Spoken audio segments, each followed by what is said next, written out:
What's going on, everybody? It is the NBA Guru Show. The Kings blow it 128 to 116. I don't know how it wasted the win from yesterday when everyone was on a high. It's really unbelievable. How you doing, Naf? Good to have you on tonight, as usual.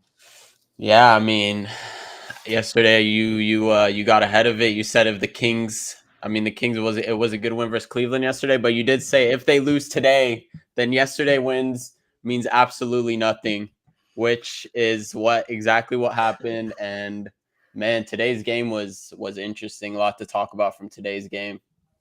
Yeah, just really upsetting at how the Kings lost. I mean, we can get right into it.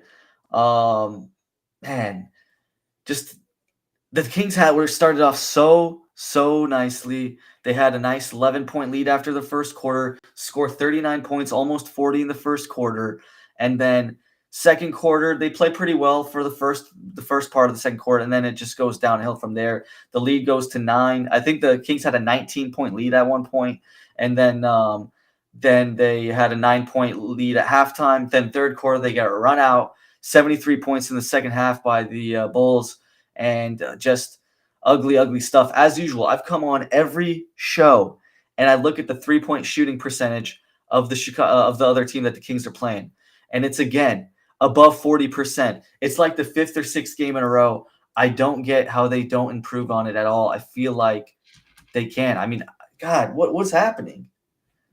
Yeah, no, it was. I mean, they started off the game on fire. They shot 11 for 17 from three in the first quarter. That's Mhm. insane. So they did get off to a hot start, but then the rest of the game they shot. So they finished 15 to 39. So that's 4 of 22 for the rest of the game from three. So Malik Monk, I think, had 15 points in the first quarter. So they did come off hot, but like you said, man, every time I watch the Kings, they're just giving up open threes.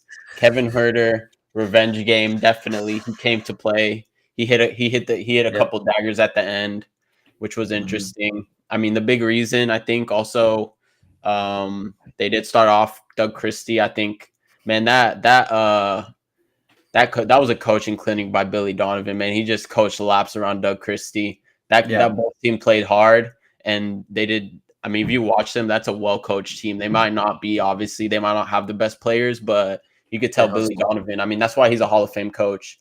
He's getting the best out of guys. Like Dalen Terry, Julian Phillips. These guys that you've probably never even heard of, Mhm. who came to play today. And man, Kobe White, one of the most underrated offensive scorers in the league. So that was, I think that's essentially what happened there. And I mean, it was interesting because also Doug Christie sort of, just ended up benching JV. I think he tried to go small ball, which Yeah. I think he did Like the last yesterday as game. well. But Yeah. I think today it backfired. It just didn't work out. So I mean, that was just a coaching clinic by Billy Donovan. So guess I'm gonna give you a little question. It's gonna be a tough one. Who has the worst and a 3-point percentage for their opponents in the league? Yeah, this is a lay. You're giving me a layup, man. This is an alley oop. Obviously, Sacramento. I mean, you don't even. It's got to be Sacramento. It's the Sacramento. It's at 38.4%, which is 1% worse than the next best. That is, or sorry, next worst, I guess. Yeah. So 38.4 for Sacramento, 37.4 for New York, which is surprisingly, yeah, they're the third worst or the second worst team. Yeah, that's And where then like in the the eye test and the analytics go together. Because every time you're watching, and then it's not like they're giving up. It's not like they're hitting tough threes. It's like, man, Kevin Herter was open on those threes in the corner. Um, so yeah, it was just. I mean, it's like every game, man. They're always open, and we can't even blame JV this game. He sat most of the second half. So last three games, the Kings have given. I think it's around this for the last 5-6 games, but last three for sure is 41.4% from three for their opponent, which is gonna bring a lot of losses. But it's just sad that they just don't improve on the stuff that they should be. I mean, like it's just wide open. At least like contest the threes, but it's the same issue every time. DeMar DeRozan, he gets 25,000 points. At least that's cool, right? That's something, right? yeah, I think 22 he's points on 22 shots. I mean, it wasn't the most efficient night, but Man, at least DeRozan, I mean, he wasn't as bad as Levine. Levine was absolutely horrendous tonight. Yeah, I think You would think he's he would be better coming back for his first game versus the Bulls, but man, that was not. He was struggling out there. Yeah, I think he looked a little bit out of the loop. I don't know if he's still dealing with what he had to do with yesterday. Yeah, 2 for 9 shooting, 1 for 6 from three is just not Zach LaVine's stats against his own team, his old team that he played for I think almost 7 years or something. So pretty bad. Malik Monk showed up. He played very well. Had 34 points, 5 assists today. Keegan Murray was fine. Trey Lyles was fine, but Trey it's Lyles the was really defense. good. I think Trey Lyles Yeah, was probably the second best player yeah. today He for started 4 for 4 from three, I believe. Made his first four threes. That was good to see. But Yeah, I thought man, him and Laravia were good. I think Dak Levine was bad. Malik Monk started off hot. He got a tech in the fourth quarter, yeah, which was bad. I think he was getting frustrated with the refs. But to be honest, I don't know why he was mad. I don't know if it was Patrick Williams, but I thought Patrick Williams went straight up. Yeah, the officiating, I think it was one of those. It was like Chicago was kind of playing bully ball. They're just going yeah. at. They're going Let him at. I play. think they had. I don't know how many points in the paint they had, but they were going at the Kings' chest, and I think the refs could have called it a little more fair. They were giving Chicago some calls that seemed a little Leeway. soft. Yeah, Yeah. whereas on the other side, Malik Monk wasn't getting those calls. So, yeah, the officiating I think was maybe just a little one-sided, but that's not why they lost. No. But yeah, 60 to 48, like you're saying, for the points in the points in the paint. paints. Yeah, And yeah, I mean the Kings had a 19-point lead. If you had a 19-point lead, you shouldn't lose these type of games. Like DSC said, Kevin Herter has ice in those Irish veins. He had definitely a big time revenge factor and tough tough way to lose to him. I mean, he played well. I mean, I got to give props to him. He came in a little revenge game. He made 25 points. Fun fact here: most points he has scored since yeah, December 8th, I think. yeah. I was Uh, gonna say I don't think Kevin Herter's been on a tear or anything, so this might have yeah. been just personal, Most points personal in a for him. game since December 8th. That's almost 3.5 months. Yeah, looking at his game log, he hasn't scored more than 18 points. I think since I mean he had 23 points against Philadelphia on February 24th. I think that's his season high before Mhm. tonight. So yeah, it was definitely personal for him. And getting Kobe White, who scored 35 today. Usually he scores 20 a game, but Kobe him White's going good though. Kobe White has that for 40-point game in him. Like every now and then, like he's a yeah, underrated, I think, on offense.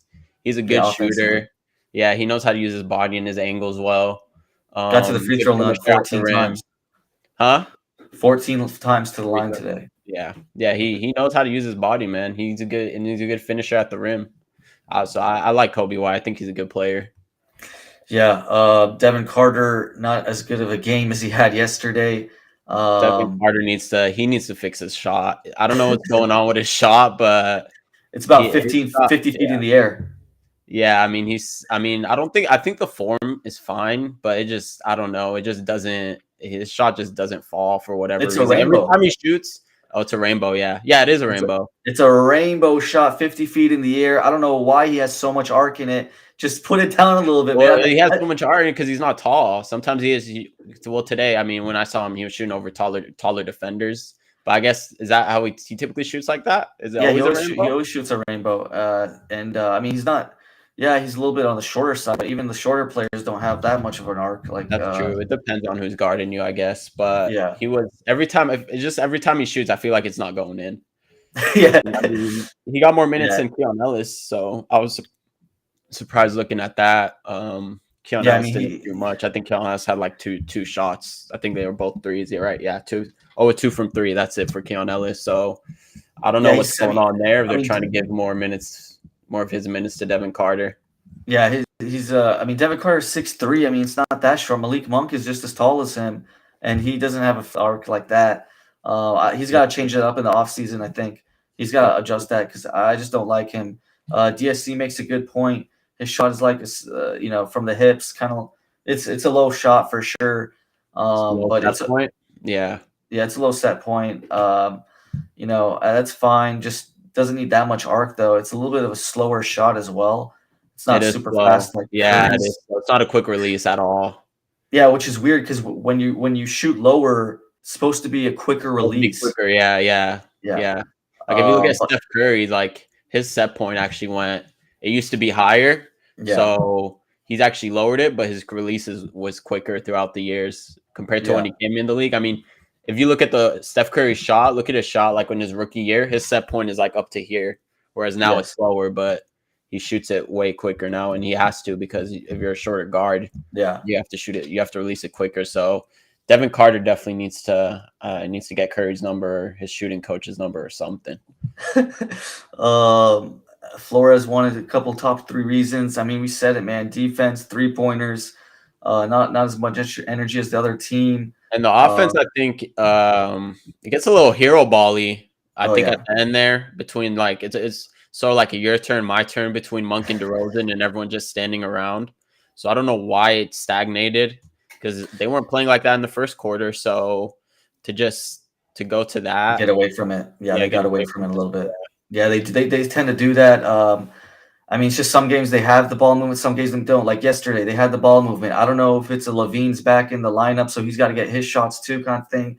Um, I don't know how it is, but I mean, Malik Monk shot well. I mean, that was good. DeMar didn't. 11 for 31 between DeMar and Zach Levine is ugly stuff. Um, and yeah. Flores here saying Ellis is way too inconsistent. Yeah, I mean, he was a little foul prone today. He had a lot of fouls today and cost him some minutes He today. did, yeah. I think it's Um, also hard if you're not getting minutes yeah, to be inconsistent when some games you're getting 18 minutes, some games are in the high 20s. So I'll defend him a little there, but he is also a young player. So he also just yeah. needs to figure that out. I mean, King shot well, 48 and 38 from three, but the other team shot 52 and 43. So it's just not going to lead to a lot of wins if it's all 3 pointers and wide open. Fast break points, 23-8 for the Bulls. It's They're playing it's fast. Yeah. yeah, they got some turnovers, got him off the ball, and got it turned into points. But They're getting easy um, buckets. The Bulls were just getting easier buckets. So that's going to lead to a yeah, higher field goal percentage. DSC Doug Christie sold. Yeah, I mean I it definitely agree. wasn't the best coaching game at all. And he just Not got out coached. I mean, yeah, that's what happens when you go against like I said, future Hall of Fame coach, Billy Donovan. yeah. So, and that's not a strong Bulls team at all. Aside from Kobe White, they don't have much out there. No, it was a night. I mean, Yeah, they Patrick had Williams some. has almost no offensive bag. Yeah, He'll Julian probably be first. Phillips. Julian Phillips, yeah, Jalen Terry. That just players that you haven't heard of before, but they contributed. I mean, Julian didn't have a good shooting game, but still contributed, impacted the game, rebounded well. Was a plus 18. And Vucevic, man, We got to give almost him a triple credit. Yep, double for him. we got to give him credit. 24, Vucevic had a great 24, game. 24, 14, and 8 with no turnovers. This is the Vucevic that we've seen This is a Orlando couple Vucevic. years ago. Yeah. This is who they trade a first round pick for. Better late than never. I mean, I think the Kings are going to maybe trade Sabonis for Vucevic and just try to have all the Bulls again. Like, is that what's going to happen now after this game? Yeah, run it back. Might as well. The Just have Western Conference Bulls. just have the big three from the Bulls. Bob saying Doug lost his assistants. No Yeah, Jordy, Luke no Locks. Luke Lokes. Yep. It's tough for Doug. I mean, look, So is Barbosa his lead assistant? I know Barbosa. I see uh, Barbosa out there. yeah, He's one of the I'm not. assistants. I always forget the names of the assistants, but No Barbosa's out there. That's the yeah, thing. I Landers. don't. He kind of doesn't have the assistant coaching staff. I gotta defend Doug Christie. He's getting some hate Yeah. today. He wasn't that big. He's not a good defensive. It wasn't a good coaching game today for him. But man, he's still like 21 and 16 or something as the Kings coach. He's still going through the huge circus this year. It's been very unfair for him, and he's still been 5 games over 500 for him as the coach of the Kings. I mean, he's dealt with all the Fox drama, Brown getting fired. Luke Locke's leaving. I mean, it's tough. Like, I don't like the hate on Doug Christie. He shouldn't get that much hate this for the whole season, in my opinion. No, I agree. Because if Yeah, you look at the Lakers, we hired JJ Redick, but we surrounded him with veteran assistants, Scott yeah, Brooks. I mean, he yeah. coached Scott Brooks. KD in OKC, Nate McMillan, Yep. a veteran coach. So I mean, if you look at Doug Christie, he just lost Jordy Fernandez, like Bob was saying, which is Yeah. who I mean, if you could turn back the clock, if you could, that's who the Kings really should have hired because I think he's doing a great job with Brooklyn. But I mean, Luke Lokes. I mean, I know you weren't too Yeah. crushed about that loss, but I mean, it's still losing an assistant like that in the middle Yeah. of the season is still rough. So I mean, Yeah. he has I mean, the only recognizable face on that bench right now is Leandro Barbosa, and he doesn't have that much experience. I know he was at Golden State. Yeah. He was doing some assistant coaching stuff there for a little. But other than that, I don't. I mean, you have to surround if you have a young rookie coach, you have to surround him with some veteran assistants. I think Like that's the way. Jay But like you Triano. said, I think he Yeah. should, if he doesn't return to Sacramento, I think he should at least get another assistant role in the league. Yeah. I mean, Yeah. Darvin He Ham should. has a role, so should Doug Christie. Jay Triano was the assistant for Mike Brown, but I don't think he's the main assistant for Doug. I think it is Barbosa.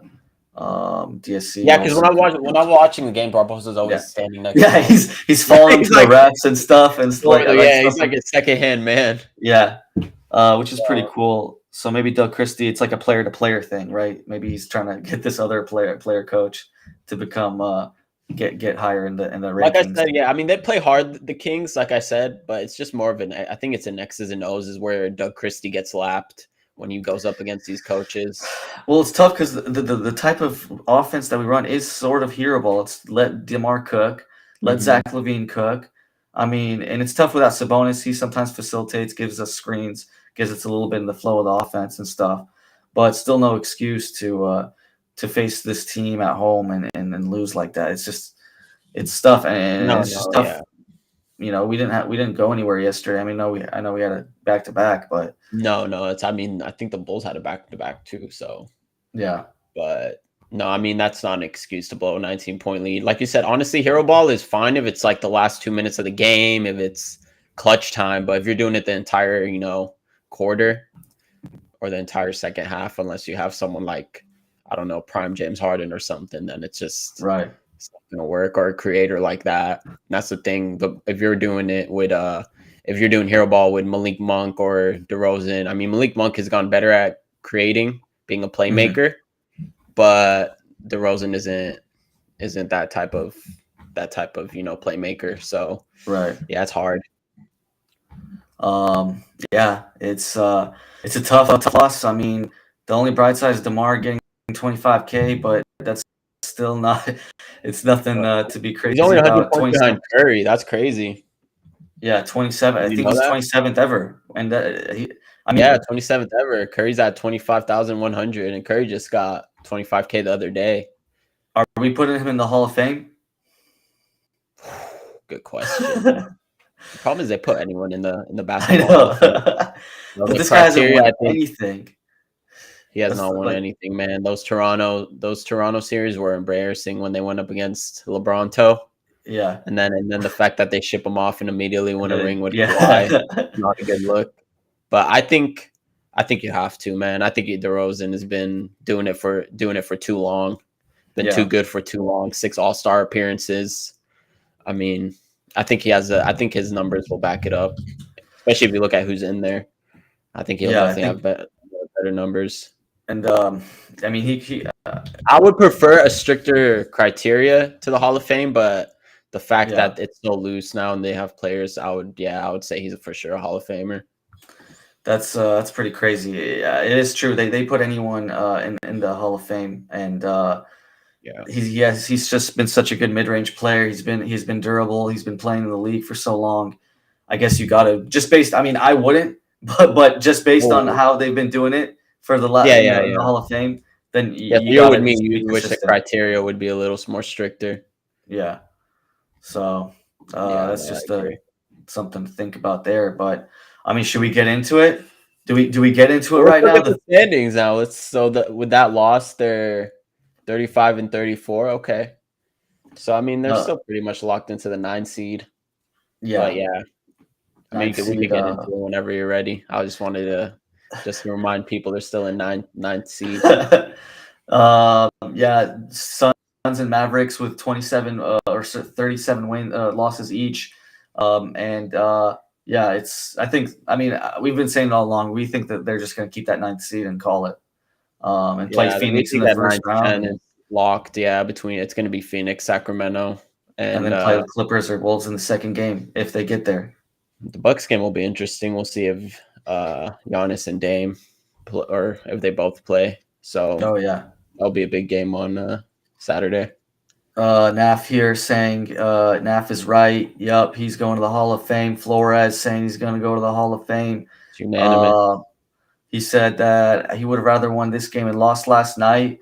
Yeah, Whoa, maybe. what about you? I don't know. Yeah, you're saying that. Well, you said that win yesterday is pretty much Useless if you lose. useless if they lost today, which they did. So I mean, if I had to choose one win, it's cooler to do it against the Cavs because it's probably a tougher game and kind of nicer. But the expectations really also. I mean, Yeah. we read the line. This was a 7.5 point. The Kings were favored to win by 7.5 points. So yeah. and after the first quarter, I think it was like 11.5. So Flores saying he's got the Kings winning 3 more games only. We said 38. Yeah, we changed it from 39 to 38, and then he's big. No, he said 38 and 44. He's sticking his guns. He's consistent. I'm guessing what the 3 games are going to be. Washington, Charlotte, and like Indiana, maybe. Yeah, Indiana or Orlando. Phoenix at the end, the Phoenix game at the end. Yeah, I guess. I mean, it's going to be close. Yeah, 38 wins. I mean, they're just so inconsistent. Some games they're going to be hot, some games they're not. I mean, they could still beat a Detroit. They could still beat a Portland. I mean, that should be a win. Milwaukee. I think they could beat Milwaukee. Yeah, maybe. A little just playing better than today, kind of being upset about today and playing hard on that day. It's hard, man. It's hard to when the team's so inconsistent, like you said. Yeah. It's just not. Yeah. I mean, it's and I had a line for today. I always called Kevin Huerter hurt me. Every time he scored a 3, I was like, hurt me. Whoa! But today I had to say, hurt me, hurt us. How's that, man? Hurt me what? Hurt me, hurt us. Hurt me, hurt us, man. You're a poet, man. Look at you over here. You don't call him the Red Velvet, man? You don't call him the Red Velvet? I liked hurt me. Everyone, I kind of like to Steve off away from these, all the main nicknames. I had a nickname for him personally. It was pretty good with the friend group. Hurt me. All right, we got it. We heard you the first time, man. Hurt me, hurt us, man. Anyway, let's just get to it. The 3rd best player in the league. So, sorry, Naf, you describe it better. You go for it.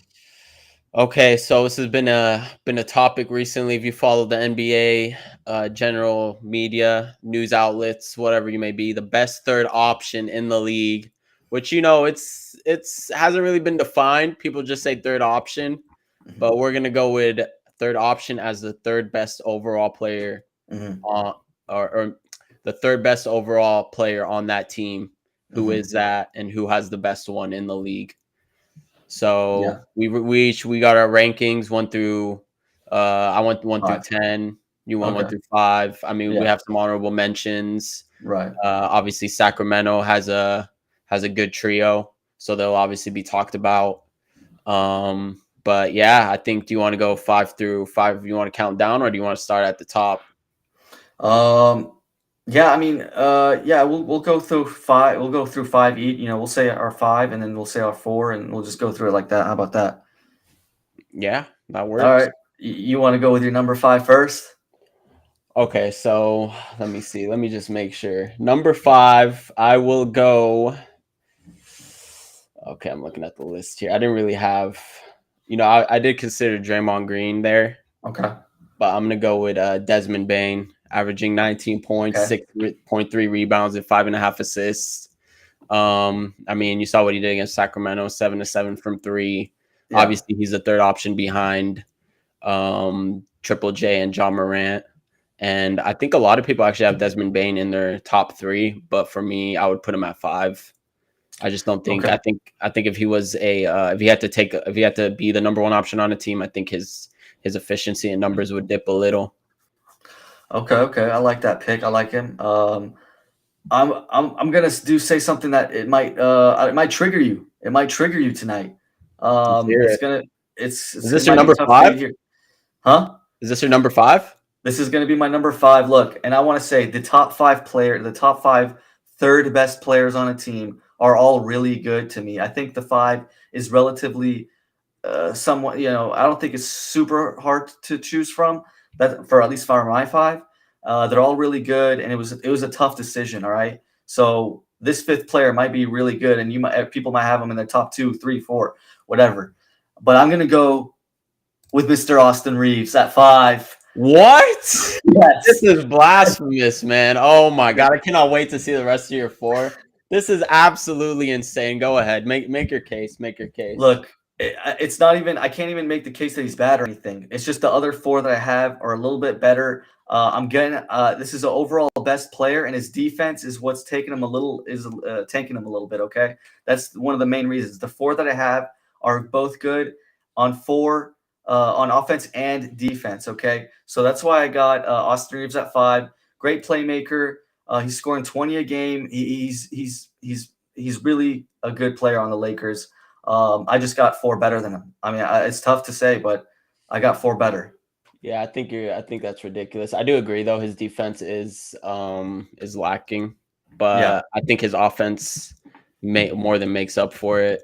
I mean, I think he is going to be. I'm just gonna say he's my number 1, just because I think he's gonna be number 1 for me. Just because I think if you put him as a number 1 option anywhere else, or like if he ends up having to carry the load for a team, I think he could be he'd be an all-star, all NBA type of guy. I mean, last 5 games without LeBron, he's averaging 29 points, 6.4 rebounds, 7.2 assists. I mean, which is 10 points above his season average of 19.6 points. I mean, when LeBron was out, he dropped 45, 7 and 7 against Indiana on February 8th. So I mean, I don't know if there's anyone else on offense on the rest of your list that's able to put up numbers like that. And he's dropped 40 points before. So I mean, I just think his offensive game makes up for it. I mean, if you watch him too, his handle is gone up another level. He has an insane handle. He uses his body angles well. Good finisher, good 3-point shooter. I mean, I think he pretty much has all the tools on offense. So yeah, I agree. I agree on the defense end. He's definitely limited, but I think he's just too good on offense compared to everything else. There's an estimated plus minus stat which shows how a player contributes per 100 possessions. It's one of the best all around metrics. It's hard to really to say all the stats behind it and how they formulate it and stuff like that, but it's really one of the best plus minus stats in the league and in the game right now. And for his defensive DPM defensive player metric, it's at minus 0.1, and the other 4 I got are way higher than that. So great offensive player, but I gotta tank him just a little bit for his defense. But we'll see how the rest of the rankings go. Let's see it. Let's hear your other number 4. All right, so number 4. This one's tough because he doesn't really play. But I'm going to go with Kristaps Porzingis of the Boston Celtics. Okay. And the only reason I have him at 4 is and not higher is because, like I said, he doesn't really play.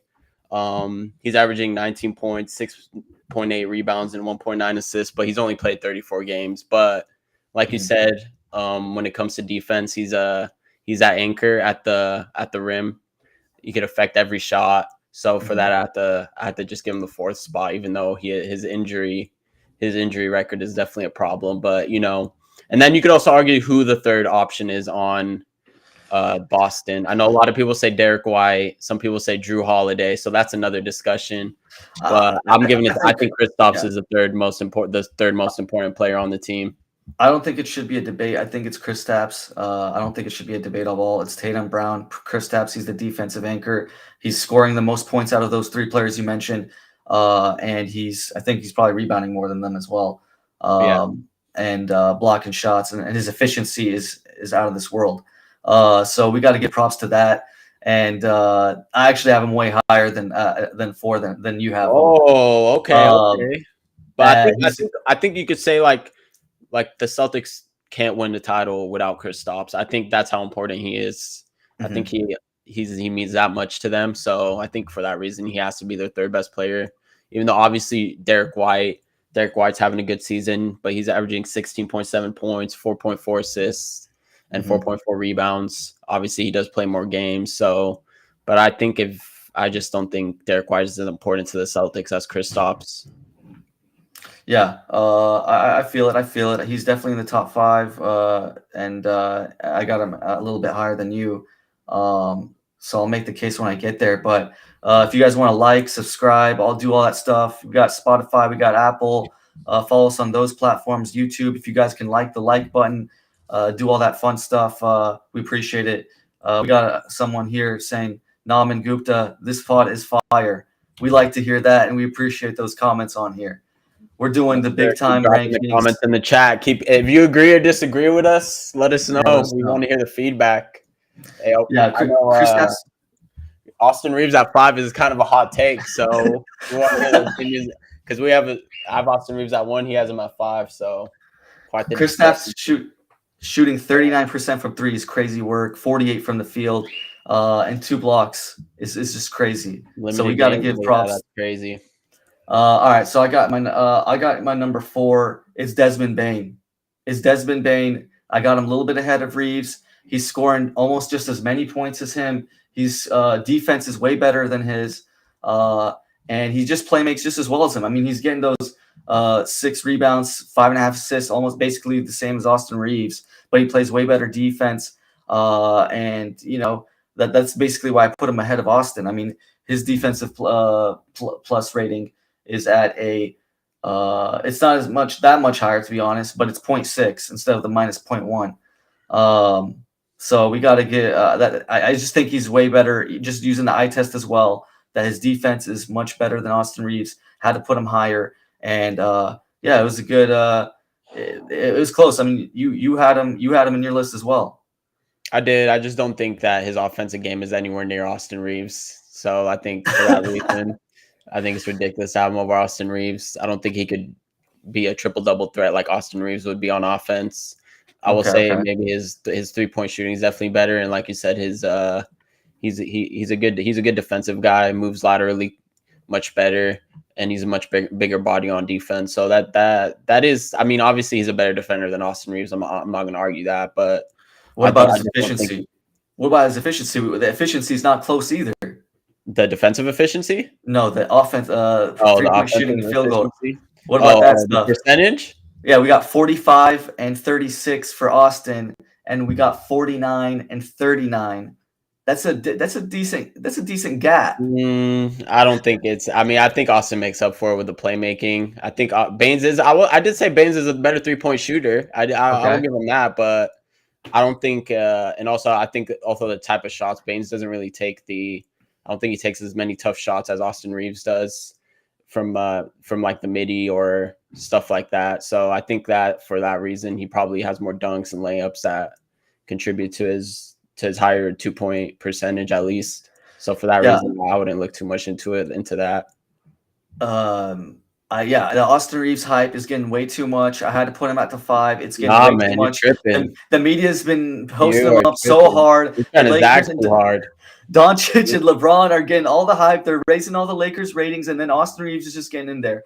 Austin Reeves has always been that guy, man. Ever since before Luka even came, he's always been that guy. Playmaking is just as decent. He has almost as many assists as Austin Reeves. Desmond Baines cannot playmake like Austin Reeves, bro. You're tripping. It's a little underrated at this point. He also can't shot create. He can't shot create like Austin Reeves. But how does he get 20 points? How's he getting the 20 points? Separation. I mean, he's a better 3-point shooter. He's a better 3-point shooter. I'll give him that. But Austin Reeves is averaging the same amount of points. So I mean, and he's playing and he's third fiddle behind LeBron and Luka. I mean, he's not going to get that many looks behind LeBron and Luka. Desmond Bane has Ja Morant, who maybe creates a little bit for him, but that guy is out of out of the team for the entire year, so he's not getting help from him most of the time. That's why his numbers are higher. He doesn't play, bro. When your number 1 and number 2 option are out, then obviously your numbers are gonna look better. That's what I'm saying. If like LeBron and Luka were out, Austin Reeves' numbers would be. I mean, look at the last 5 games: 29 points, 6 rebounds, 7 assists. That's without LeBron. So I just think Desmond Bane had 44. If we want to go last couple games, we could talk about last couple games. Desmond Bane had 44 against Sacramento. Yeah. Yeah, when he wants to, he shot 7 of 7 from 3. I mean, you guys also leave everyone open from 3. We were talking about that earlier, so. But he did hit some tough shots that game. So, but I mean, yeah. Nauman's a Lakers fan here. Reeves is clutch. Zach is tripping. You got to come out and say he's a Lakers fan, man. I mean, it's obvious. It's obvious. You're tripping saying Reeves over Bane. Saying he's not scared of Bane rocking me. I mean, Bane's a pretty big rock when I see him. That guy's built like the Thing from Fantastic Four, man. Bane is a stat suffer. I mean, there we go. Yeah, dude, you're tripping, man. Bane's putting up numbers. John Morant's missed like half the season. Jaren Jackson isn't ball dominant. He's not that type of scorer. Like Luka and LeBron both are ball dominant, so that takes away from Austin Reeves a lot. Yeah, but I mean, don't we got to give props to Desmond for not having a bunch of creators to get him shots, and he's still being very efficient. Yeah, I mean that's true, but it's not like they have no point guards. They have Scottie Pippen. They have some, they have players that can play. It's not like they have no one. You said they're the best team at developing players the other day. So that's true. So, I mean, I mean, that's a hot take by you, man. That's a hot take. I like it. You're zagging a little. You're going anti-Reeves, okay? But I think Reeves is going to make you eat your words, man. Gotta be careful. We'll see the rest of the season. All right, who's your third guy? I got someone we haven't named yet. Didn't I just name my third? This is my second, right? Because I said Kristaps third. I had Desmond. Oh no, this is my third. This is my third. Yeah, you're right. Okay. Sorry, I got out of order here. So I will go. My third guy is going to be Evan Mobley. I'll have to give it to Evan Mobley of Cleveland, man. Okay. Yeah. I think so. Mobley's averaging 18 points, 9.2 rebounds, 1.5 blocks per game. I just think, like you said, his offense and defense is taking another level this year. I was worried about him last season because he didn't take that leap yet, but yeah, he is definitely the third option. I know there's some people out there that will say Darius Garland, but I would push back on that a lot. I think that's ridiculous. I think Darius Garland is by far the second best player on Cleveland. If you look at Darius Garland's numbers, 20.9 points per game, 6.7 assists per game on 47, 40, and 88. Yeah, that's insane efficiency, and he shoots a lot. So, yeah, for me, I'll say Evan Mobley. I mean, his offensive numbers are nothing crazy, but I mean, another player that killed the Kings yesterday. But I think he's taken a leap. That 3-point shooting has taken a leap, and the defense has taken a leap. So I'll put him at 3. Okay, I respect that. Although I'm not too. I did think hard about this one. I would be fine with dropping them to around that 3, interchanging between 3, 4, and 5. But those, he would be my third option. Okay, I got him. I got him in my top 3. So we'll hear his name in a little bit. I got a guy we haven't named yet. He's from OKC, and I'm going with Chet Holmgren as my number 3. That's who I got as my number 3. We've discussed it before. Is Jalen or Chet the 2 or 3? Jalen's got to be the number 2, just because he's more polished. He's scoring very well still this year. You got any more to add to that? I know you were into that a little bit. Listen, man, there's been Chet or Jalen as a third option. Anyone that's saying Jalen as a third option does not watch basketball, does not know ball. They need to watch more OKC, because that's insane. If you're saying Chet Holmgren is the second option on OKC over J-Dub. I mean, if we look at the numbers here, just to bring up some stuff, Chet's averaging 15.2 points, 8.5 rebounds, and 2.5 blocks, but he's only played 23 games. I mean, this is his third season in the league, and he's missed a lot. He missed a lot of the first half of this season, so I feel like people are just crowning him based on his draft capital, and they want to put him at second. But I don't know how you could put him at second when J-Dub is putting up the numbers he has been. So J-Dub is averaging. Let me see here. J-Dub's averaging 21.3 points, 5.5 boards, and 5.3 assists, and he's played 61 games. So not Yeah. just that, he has the highest single defensive rating in the league, 106.6. So I mean, anyone, if you hear anyone out there say Chet is the number 2 option, just No. take their opinion with a grain of salt, man, because that is completely wrong. What do you think? Yeah, I mean, I 100% agree. I think Chet will make. I think he'll get there. I think he will be the number 2 option, but not yet. This year, it's Jalen. He's too polished. His offensive game is really complementing SGA, and I don't think it's a discussion. But I got him at number 3. The dude that only plays 27 minutes a game. So if we look at his 20 per 36 minute stats, it's way better than what he looks. Yeah, it's 15 and 7. Doesn't look that good. But when you put per 36, where he could eventually play at that point when he's healthy, 20 and 11, and the big number is 3.3 blocks. Right now, I think he's averaging like 2 or 2.5 or something like that for blocks. Yeah, So he's gonna have blocks. yeah. So he when he plays more minutes, he's going to be even more contributing to the game. And he has the 13th highest EPM, estimated plus minus. One of the best stats in the NBA. It's out of this world. He has a 1.2 on the offense and a 2.8 on defense. Chet Holmgren, right? Chet Holmgren, which is the fifth. He has the 5th best defensive rating, defensive player metric in the league. So he's already that dominant on the defensive end. I'm as you'll see in my top 3. It's they're all kind of the same archetype. Not trying to give anything away, but they're just more rare. I like the rim protection. I love rim protection. It's I think you need it as a to win games. I think it's very important. The Boston won it last year. I think it's a common thing in a lot of championship winning teams. And he can make the 3 and he can shoot. He can spread the floor. I like him a lot, and that's why I had to put him above Desmond Bane and Austin Reeves. Like I really prioritize that rim protection as a team, and he's a big man. He rebounds the ball well, and he can shoot very, very efficiently. Just to throw the stats before I'm done with this guy, he's 50% shooting and 37 from 3, and I think he'll even get better at 3 at some point. But this year, and the one thing I will say, like you can debate that he's not consistent, he always gets hurt and stuff like that. That's a valid counter, so I can agree with that. But I'm just saying for this year and how they're playing for the games they've played, I got to go Chet with 3.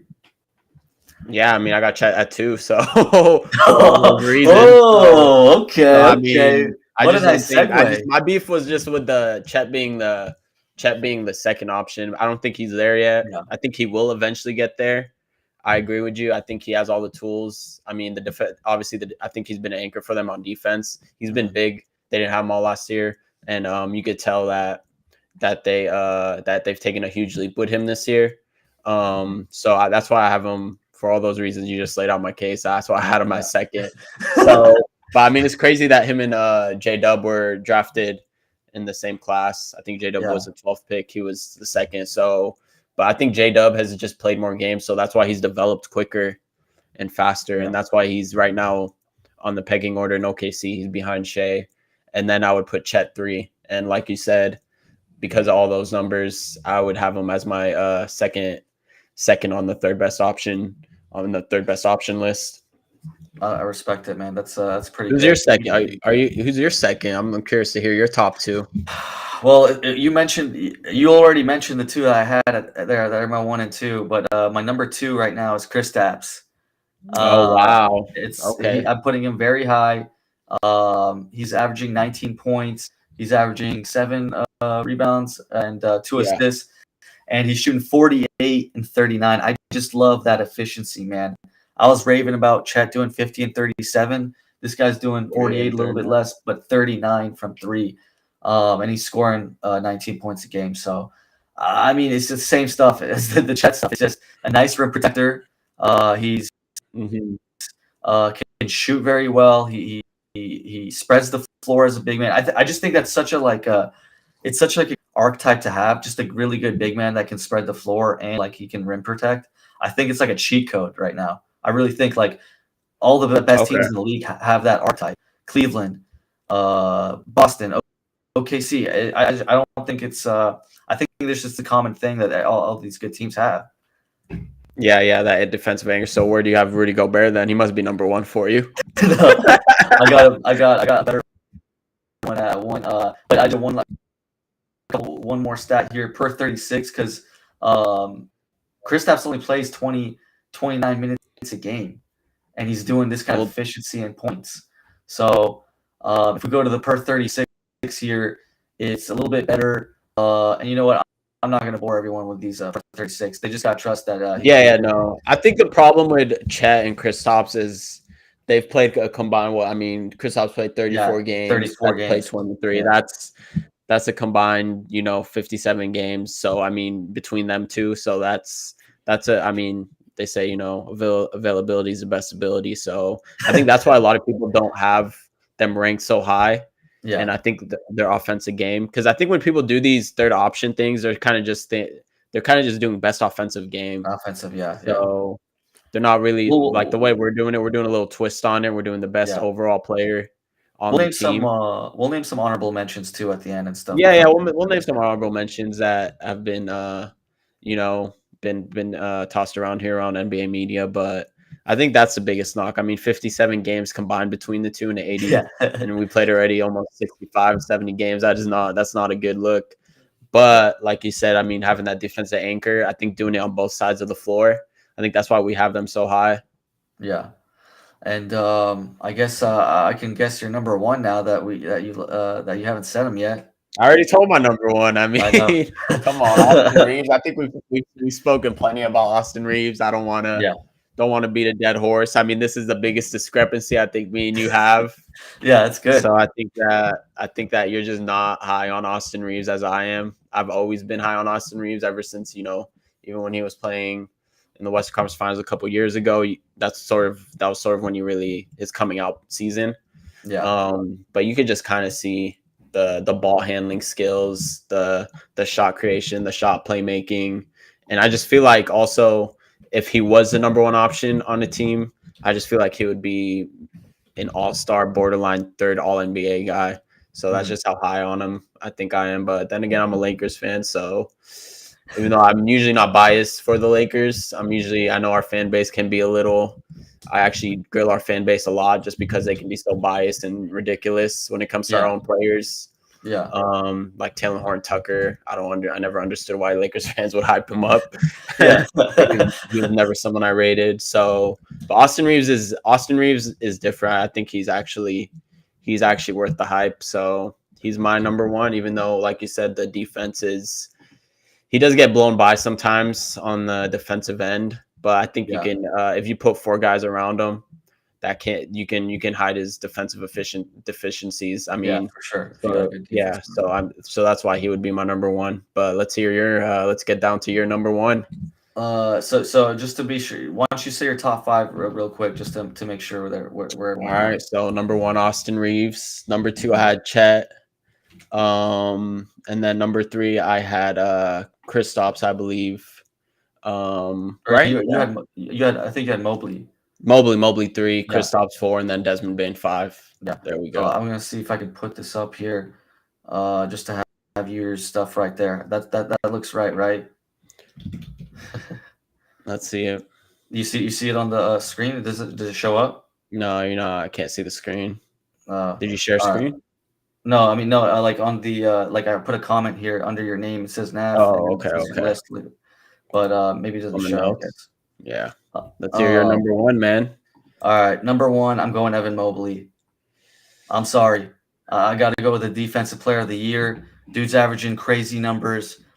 He's the defensive anchor. I've been talking about the defensive anchor the whole time. He has the 11th best total EPM in the league, and his defensive numbers are insane as well. So I got to go with the same archetype. I just love these archetypes. I love. Yeah, you do.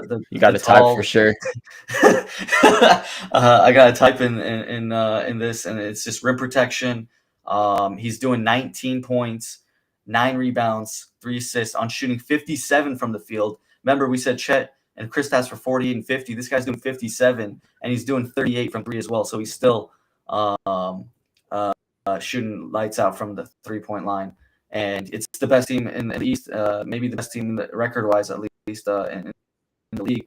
And That's true. Yeah, That's true. appreciate That's a good it. case. I mean, if he's a good night, Appreciate you, Flores, of have a course. good night. But that's a good point. He is on the best team record wise in the East, so that is a good place to start. But I do like Evan Mobley, and I'm actually not mad at that. I mean, I do think you may need to be a little more spread out your archetype player. Yeah. And I mean, you do have that little rim protection. I'm surprised you didn't have Rudy Gobert in the top 5. I mean, you might as well close it out with the same exact archetype. He has no offense. That's the problem. You know, it's not like Mobley, Kristaps. Yeah, that is true. So, yeah, no, I'm not mad at that. I'm not mad at that. What do we got? Pejman saying, "Where's Zubac?" Then we got some honorable mentions coming up here. Zubac is not 3 though. Benjamin 3 is Norman Powell. Yeah. What did she say? It's Norman Powell. Yeah, I would go Norman Powell as the third option. Although I do agree, Zubac is a beast. He's one of the most underrated centers in the league. Right. He had like 28 and 20 the other night versus I forgot who, but man, he bullied them. He won them that game. But yeah, Zubac has been playing. I would say, yeah. Huh? You're talking about Zubac playing very well recently and playing bully ball, and he's been great this year. He's been great. He's one of the most underrated centers in the league. I just don't think he's the third option on the team. I think it would probably still be Norman Powell. Yeah, because we're going we're going Kristaps and Harden. I mean, sorry, Kawhi and Harden. Kawhi and Harden, yeah. I think that's not debatable. Man. I think that's debatable. But yeah. And then I'm just gonna put my top 5 here on the screen as well. Let's see if it shows up. I don't know if it. I guess maybe not. But do you see it for where our name is, like right under my on the screen? On YouTube, where are you sharing it? It's just a little comment bar here on our screen here. No, I don't see it. But maybe I guess it doesn't show. But see it, man. But yeah, if anyone has any comments on what we're saying and agrees with the rankings, doesn't agree with them, stuff like that, let us know. Like this show, like the channel, follow it. We appreciate it. Appreciate you guys commenting, supporting the show. We see all your comments and we appreciate all of them. So, we appreciate everyone tagging along here tonight at this late hour. But all right, let's just get to the honorable mentions here before we close out. Who do you got for a couple? Let's just name maybe a few of them. Yeah, and then a few. I won't go through the numbers, but I mean, go through a few of them and then give me your number 6 that almost made the list. Oh man, that's tough. Number 6, I was considering Norman Powell. That's a name. Aaron Gordon. I know some people might have MPJ, but for me, Aaron Gordon would be the third option on the Nuggets. I mean, for the Kings, I wouldn't put them at 6, but I think the third option for the Kings is Zach LaVine. Wouldn't that be the majority decision among Kings fans? I know some people would say. Actually, I did see some other people say DeRozan, but no, DeRozan is not the third option on the Kings. That's LaVine for sure. No. He's almost number 1 at this point.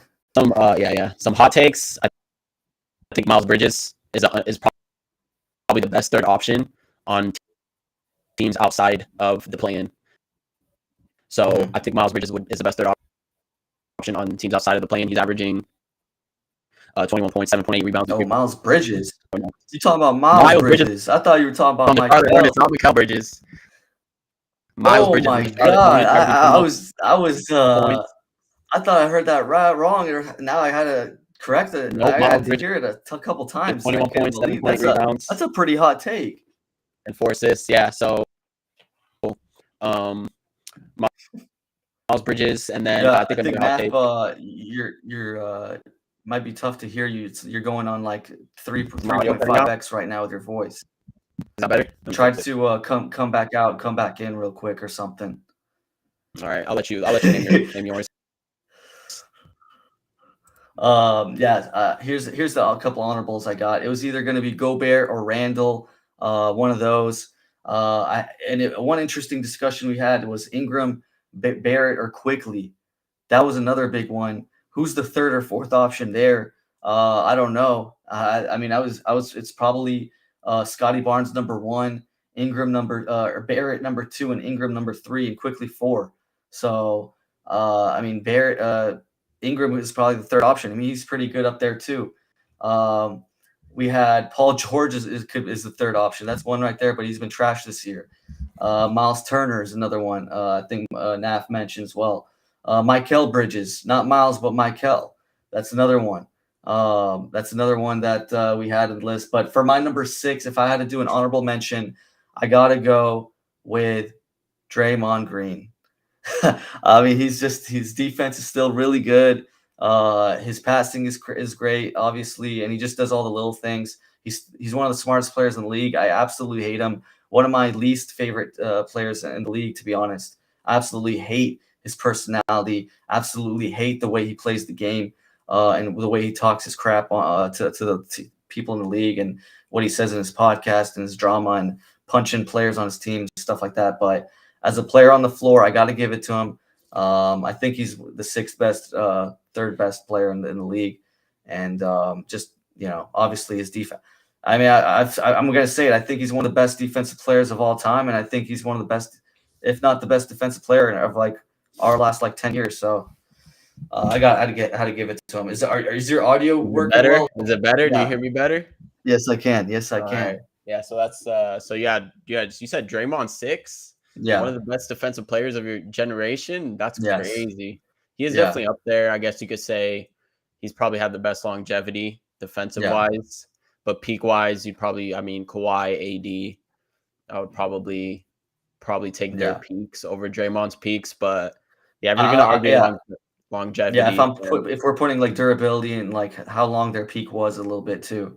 Yeah, I mean, Draymond's still doing it today. I think he had 25-5 today versus his first 25-5 game in a while. So yeah, I mean, I'm not mad at that. Like I mentioned Draymond earlier, that's a good shout. Yeah, Miles Bridges was one of mine, and then I guess did you mention Gobert? Was that Is it so? Gobert's the third option, third best player on that team, probably. Yeah, probably Gobert, but I would say Naz Reid maybe isn't that far off as the third option in Minnesota, just because his offensive game, like you said, Gobert's offensive game isn't even close to Naz Reid's, who's probably one of the best dribbling big men in the league. You can make that case. Yeah, you can make a case for Naz Reid being third. So that's just sort of a zag there. I think we could chalk off Bradley Beal and Paul George, two guys that probably before the season people would have assumed they'd be in the top 5 range, top 8 at least. But now I think they've fallen completely off. So and I brought up the Raptors one because they got a big 4 here with Scotty Barnes, Barrett, and Ingram, and quickly, and probably Ingram's maybe the 3rd best, which is, I mean, that's got to be up there at Yeah, like I said, the Raptors have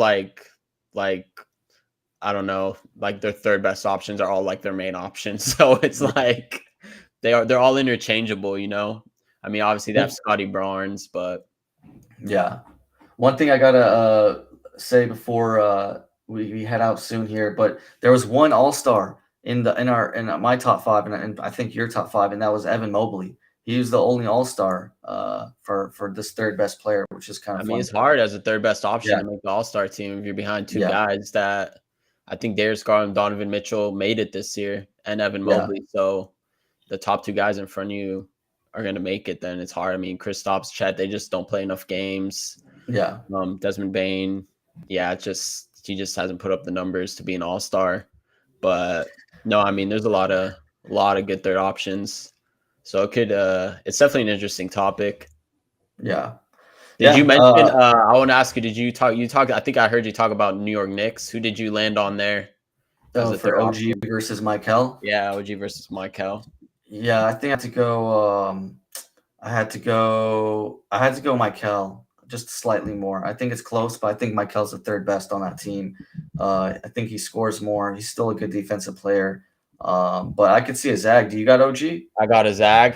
And I got a zag past OG. I would say Josh Hart. Whoa! The 3rd best player on the Knicks is not OG. It's not Mikel. It's Josh Hart. Josh Hart, probably not a better defender than OG, but he's averaging 14 points, 9.6 rebounds, and 5.7 assists. Compared to OG, who's averaging 16.7, 4 rebounds, and 2 assists.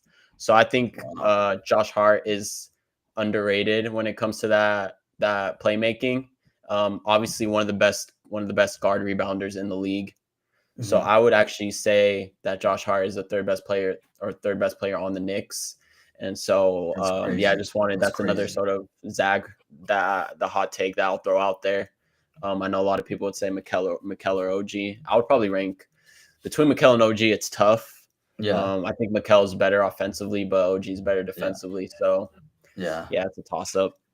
All right. Well, we'll see. We got one more comment here. Pajaman, he wants to know the rankings between Bradley Beal, Klay Thompson, Chris Paul, and Tobias Harris. That's a one No, crazy Tobias is the rankings. other one. It's Bradley Beal, Clay, and Chris Paul. I think Tobias. he said, Tobias. he Okay, I wants to see throw that. Tobias in there. Is third options? Is Tobias even the third option? Because I think one would be Cade. I did think about Detroit. I think one would be Cade. Two would probably be Jalen Duren. I think, right? Yeah. And then Malik Beasley, maybe. Can you make Jaden Ivey maybe number 2 is up there? Oh yeah. That's a good point. If you're gonna add Jaden Ivey, then those are the three. Duren and But yeah, go ahead. That's a tough one, man. Throwing a little screwball off the top of my head. I mean, I'd probably go. Man, I hate doing this, but I'd probably pro Bradley Beal number 1. And Chris Paul number 2. Clay 3, Tobias 4. Is that a decent line? I mean, Bradley Beal's still putting up a decent numbers, I would put right? Clay 4. I think Tobias Okay. has been Tobias 3, and I agree. It's between Beal and Chris Paul. Yeah. Chris Paul, yeah. He's been durable. I think he's played every game this year. He's been durable. Yeah, his numbers have obviously taken a dip. Yeah. But man, Bradley Beal. So I'll throw some stats real quick. Bradley Beal 17, 3-3, and 50% shooting and 40% from 3, man. I'm happy with putting him at number 1. I would take Bradley. I was gonna say I would take Bradley Beal 1. I think he gets too much flack just because of how bad Phoenix has been and and the expectations were so high, but I would still take Bradley Beal out of. I mean, you're grouping him with Clay, would have washed up Clay, would have washed up Chris Paul, and a washed up Tobias Harris. I mean, if he can't win that group, then we're pretty much chalking him off. But I don't think he's completely done yet. Yeah, Chris Paul's almost 40. I don't like him as he's just gotten way older. He's a good facilitator. I like him for that. He gets 9 and 8, 9 points, 8 assists, and 38 from 3 is pretty good. 42 from the field, not great, but Bradley Beal's only 31. I mean, he's not like he's the youngest out of them, right? Tobias, how old is Tobias? Let's just quickly see here. 34, 33. 32, yeah. 32. So Bradley Beal is young too. What's Tobias's numbers this season? Tobias right now 14 points, 6 rebounds, and 2 assists. 48 from the field and 35 from 3 is not crazy bad for Detroit. Not bad. I know he was bad for Philly there couple years ago. They were begging to trade him. So I think he's back in Detroit. I know Detroit fans have been happy with him. So yeah. No, that's good. Appreciate the question, Pajaman. I think we'll end it off there. Appreciate everyone for staying this late, for watching us do the rankings, watching us talk about the Kings blowing it against the Bulls. Thank you guys for joining, and follow everything, like this video, do all that good stuff, and we'll see you on the next one. We'll probably do one on the weekend here coming up, and probably after the Bucks game on Saturday. Okay. So appreciate you guys, and this is the NBA Guru Show. I'm Zach. That's Nav. Take care. Have a good one.